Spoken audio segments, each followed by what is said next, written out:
Praise the Lord. प्रभु के नाम की स्तुति हो। आज हम पढ़ेंगे यशायाह 40वां अध्याय। तुम्हारा परमेश्वर यह कहता है, मेरी प्रजा को शांति दो, शांति।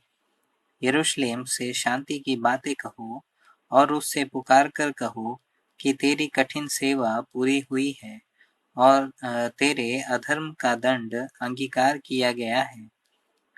यहोवा के हाथ से तू अपने सब पापों का दूना दंड पा चुका है। किसी की पुकार सुनाई देती है, जंगल में यहोवा का मार्ग सुधारो। हमारे परमेश्वर के लिए अराबा में एक राजमार्ग चौरस करो। हर एक तराई भर दी जाए और हर एक पहाड़ और पहाड़ी गिरा दी जाए। जो टेढ़ा है वह सीधा और जो ऊंचा नीचा है वह चौरस किया जाए। तब यहोवा का तेज प्रकट होगा और सब प्राणी उसको एक संग देखेंगे, क्योंकि यहोवा ने आप ही ऐसा कहा है। बोलने वाले का वचन सुनाई दिया, प्रचार कर। मैंने कहा, मैं क्या प्रचार करूं?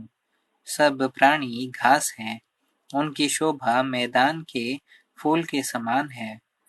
जब यहोवा की सांस उस पर चलती है, तब घास सूख जाती है और फूल मुरझा जाता है। निसंदेह प्रजा घास है। घास तो सूख जाती और फूल मुरझा जाता है, परंतु हमारे परमेश्वर का वचन सदैव अटल रहेगा। है सिय्योन को शुभ समाचार सुनाने वाली, ऊंचे पहाड़ पर चढ़ जा। है यरूशलेम को शुभ समाचार सुनाने वाली, बहुत ऊंचे शब्द से सुना।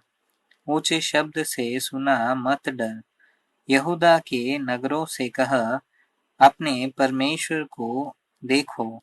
देखो, प्रभु यहोवा सामर्थ दिखाता हुआ रहा है। वह अपने भुजबल से प्रभुता करेगा।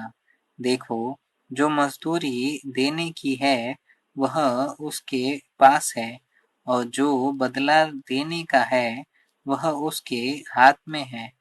वह चरवाहे की नाई अपने झुंड को चराएगा। वह भेड़ों के वचनों को अंकवार में लिए रहेगा और दूध पिलाने वालियों को धीरे धीरे से ले चलेगा। किसने महासागर को चुल्लू से मापा और किसके वित्ते से आकाश का नाप हुआ? किसने पृथ्वी की मिट्टी को नपुए में भरा और पहाड़ों को तराजू में और पहाड़ियों को कांटे में तोला है? किसने यहोवा की आत्मा को मार्ग बताया व उसका मंत्री होकर उसको ज्ञान सिखाया है? उसने किससे सम्मति ली और किसने उसे समझाकर न्याय का पथ बता दिया और ज्ञान सिखाकर बुद्धि का मार्ग जता दिया है? देखो, जातियां तो डोल की एक बूंद व पलड़ों पर की धूलि के तुल्य ठहरी। देखो, वह द्वीपों को धूलि के किनकों के सरीखे उठाता है। लबानोन भी ईंधन के लिए थोड़ा होगा और उसमें के जीव जंतु होमबलि के लिए बस न होंगे। सारी जातियां उसके सामने कुछ नहीं है। वे उसकी दृष्टि में लेस और शून्य से भी घट ठहरी है। तुम ईश्वर को किसके समान बताओगे और उसकी उपमा किससे दोगे? मूर्ख कारीगर ढालता है, सोनार उसको सोने में मढ़ता और उसके लिए चांदी की सांकलें ढालकर बनाता है। जो कंगाल इतना अर्पण नहीं कर सकता, वह ऐसा वृक्ष चुन लेता है जो न घुने। तब एक निपुण कारीगर ढूंढकर मूर्त खुदवाता और उसे ऐसा स्थिर करता है कि वह हिल न सके। क्या तुम नहीं जानते? क्या तुमने नहीं सुना? क्या तुमको आरंभ ही से नहीं बताया गया? क्या तुमने पृथ्वी की नींव पड़ने के समय ही से विचार नहीं किया? यह वह है जो पृथ्वी के घेरे के ऊपर आकाशमंडल पर विराजमान है और पृथ्वी के रहने वाले टिड्डी के तुल्य, जो आकाश को मलमल की नाई फैलाता और ऐसा तान देता है जैसा रहने के लिए तंबू ताना जाता है, जो बड़े बड़े हाकिमों को तुच्छ कर देता है और पृथ्वी और अधिकारियों को शून्य के समान कर देता है। वे रोपे ही जाते, वे बोए ही जाते, उनके टूट भूमि में जड़ ही पकड़ पाते हैं कि वह उन पर पवन बहाता और वे सूख जाते और आंधी उन्हें भूसे की नाई उड़ा ले जाती है। सो तुम मुझे किसके समान बताओगे कि मैं उसके तुल्य ठहरूं? उस पवित्र का यही वचन है। अपनी आंखें ऊपर उठाकर देखो, किसने इनको सिरजा?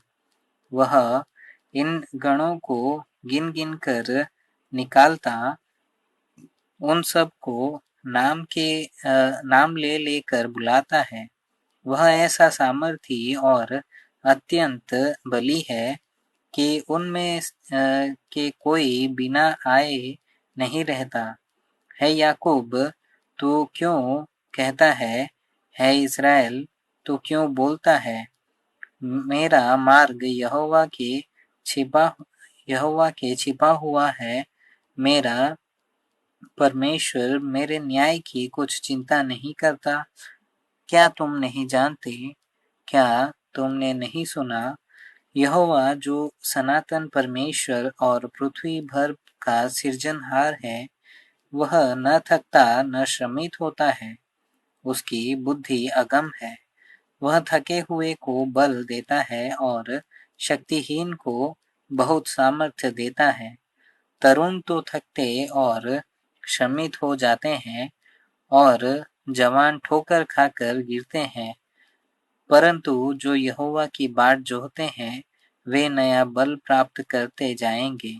वे उकाबों की नाई उड़ेंगे, वे दौड़ेंगे और श्रमित न होंगे, चलेंगे और थकित न होंगे।